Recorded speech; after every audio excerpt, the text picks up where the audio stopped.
Salam, əziz şagirdlər, xoş gördük sizləri. Səhifəmdə paylaşım etdiyim həmin sualı sizə izah edəcəm.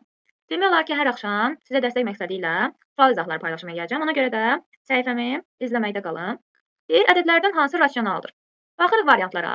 A variantında eyni dərəcədən ədədlər vuranda bir kökün altında yazmaq olar.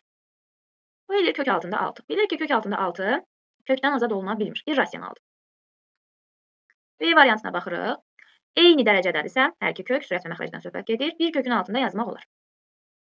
16 bölü 2, 8. Kök altında 8 də bilirik ki, 2 kök altında 2-dir və bu da irrasionaldır. C variantında həm kök altında 3, həm də kök altında 2 kökdən azad oluna bilmir. Elə bu nəticə də irrasionaldır.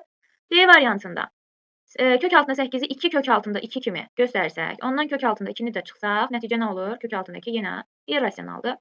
Və nəhayət cavabımız olan Y variantı eyni dərəcə olduğuna görə bir kökün altında yazsaq 27 bölü 3. Bilirik ki, 27 bölü 3 9 edir. Kökün altında 9-un da nəticəsi 3 alınır. Və bu rasional ədəddir.